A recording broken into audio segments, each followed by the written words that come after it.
Hoy veremos los costos y maximización de beneficios. Como primer tema son los costos de producción, contable y de oportunidad.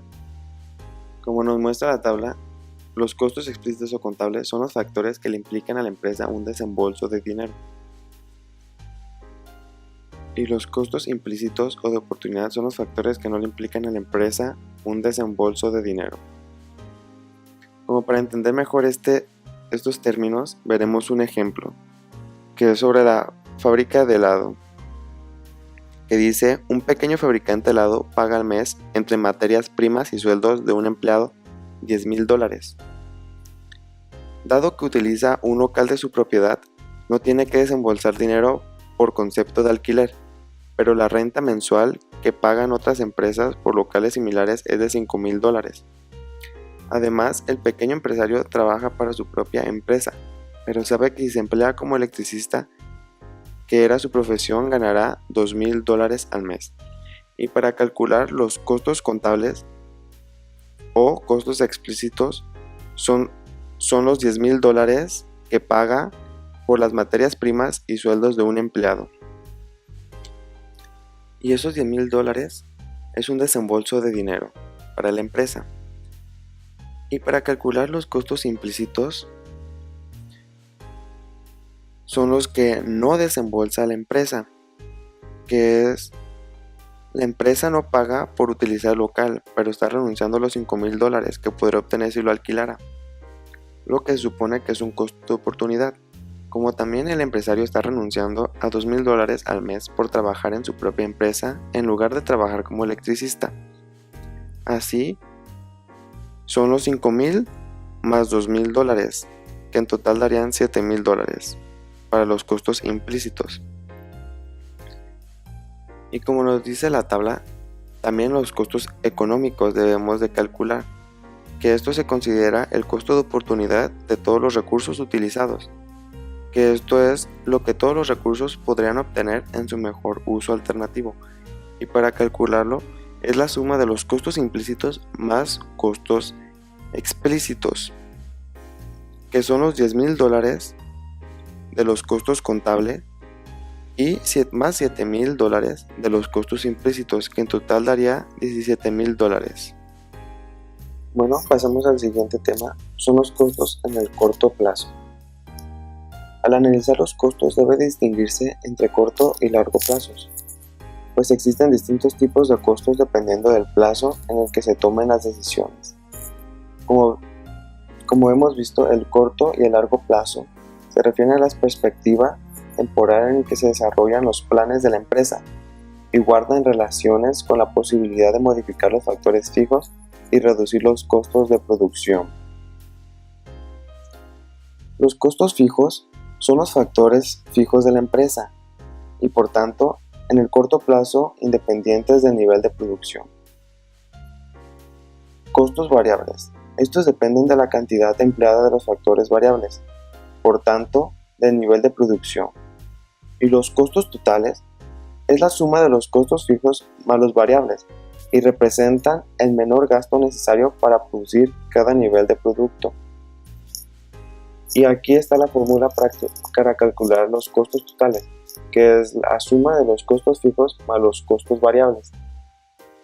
Y podemos sacar de esta misma fórmula los costos fijos y los costos variables, simplemente despejando la fórmula dependiendo qué queremos sacar.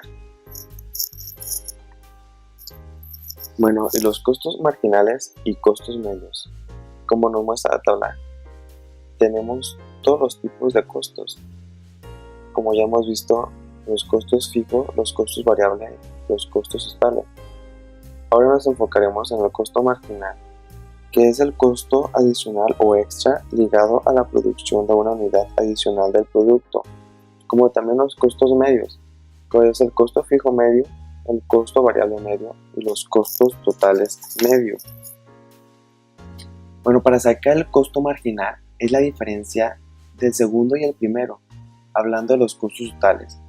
Como por ejemplo, para sacar 22.5 del costo marginal es la resta del 67.5 menos el 45, que nos da el 22.5. Otro ejemplo para sacar el 12.5 es la resta del 80 menos el 67.5. Y como nos damos cuenta, como podemos ver aquí en la tabla, va decreciendo los costos marginales conforme aumenta la producción, hasta llegar a un mínimo que es el 7.5, y después de ese empieza a aumentar de nuevo. Como nos muestra la tabla de la derecha, la gráfica de la derecha, del costo marginal empieza a decrecer, llega a un punto que es el 7.5 y después del 7.5 vuelve a aumentar el costo marginal. Y se debe a la ley de rendimientos decrecientes. Ahora, para sacar el costo fijo medio, es la división del costo fijo entre producción, que es Q. Como podemos ver, para sacar el segundo, que es el 45, es la división del costo fijo, que son 45, entre 1, que es la producción, que nos daría 45.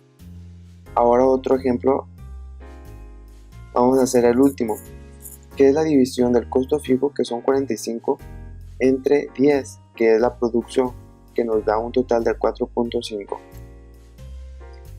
El costo variable medio es el costo variable entre Q, que es la producción. Para sacar el 22.5 es la división del 22.5, que es el costo variable, entre 1, que nos daría un total de 22.5. Para sacar el último, el costo variable medio, es la división del 177.5, que es el costo variable, entre Q, que sería 10, que nos daría un total de 17.7 en el costo variable medio. Y por último, para sacar el costo total medio, es el costo total entre Q, que es la producción. Para sacar el 67.5 del costo total medio, vamos a dividir los 67.5 entre 1, que nos daría un total de 67.5 para el costo total medio.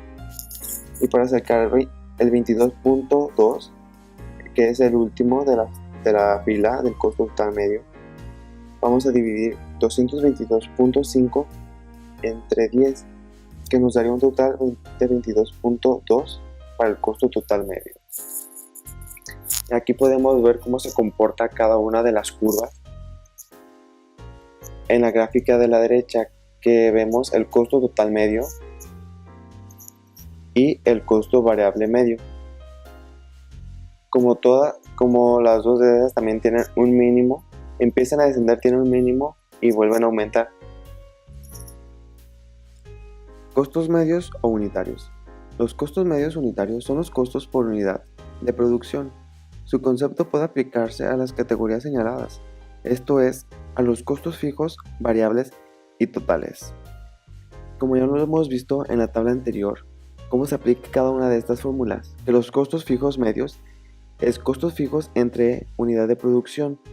Los costos variables medios son los costos variables entre Q, que es la producción, y los costos totales medios son los costos totales entre Q. Y se puede aplicar otra fórmula que sería los costos fijos medios más costos variables medios. Puedes aplicar una de esas dos fórmulas dependiendo de la información que tengas.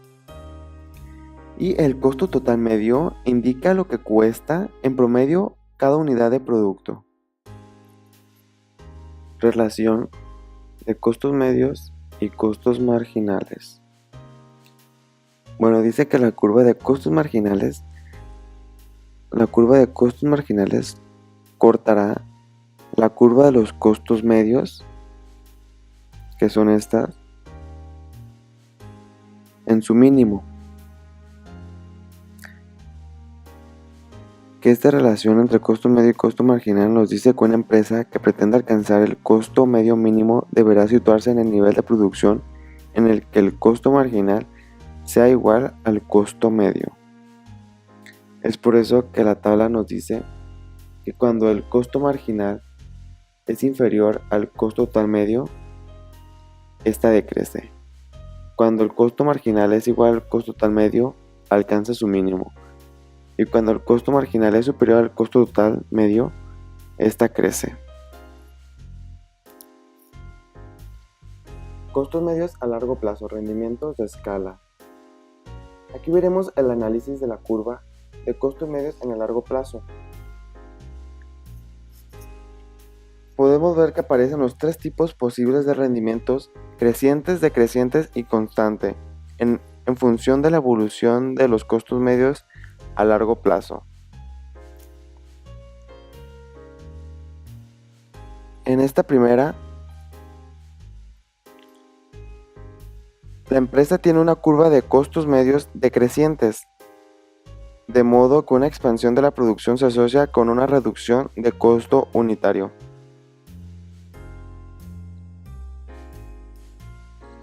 Y nos podemos referir a este tipo de empresa, se dice que disfruta rendimientos crecientes a escala o economías de escala. En este segundo, se observa que conforme aumenta la producción hay un incremento de los costos medios por unidad de producto.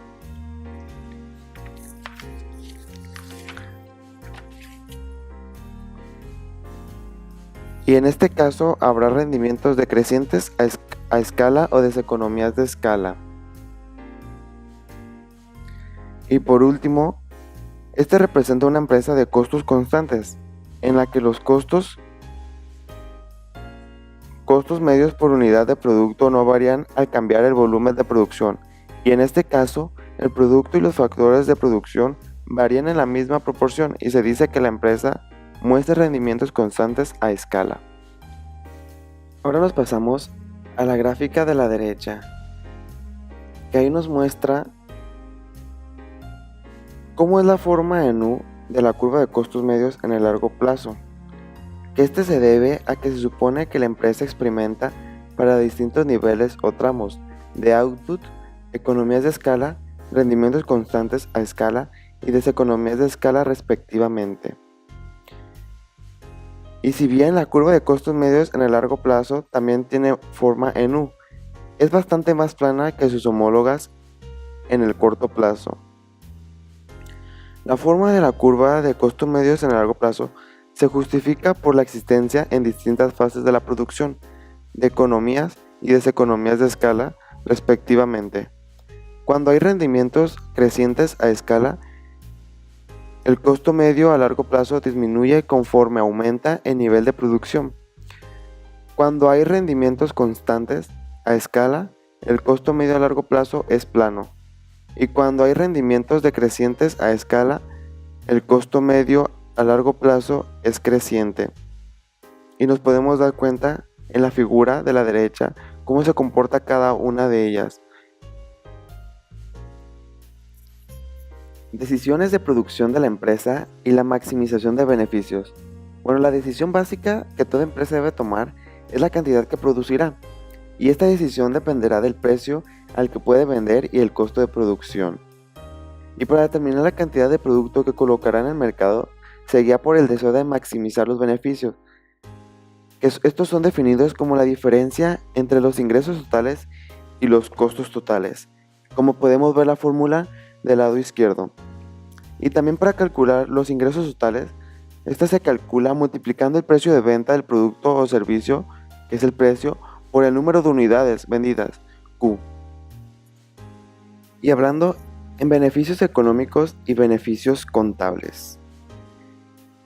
Los beneficios contables se calculan los ingresos totales menos costos explícitos, y los beneficios económicos se calcula el ingreso total menos el costo total económico. El beneficio económico incluye al costo de oportunidad de todos los recursos utilizados, esto es, lo que podrán obtener en su mejor uso alternativo.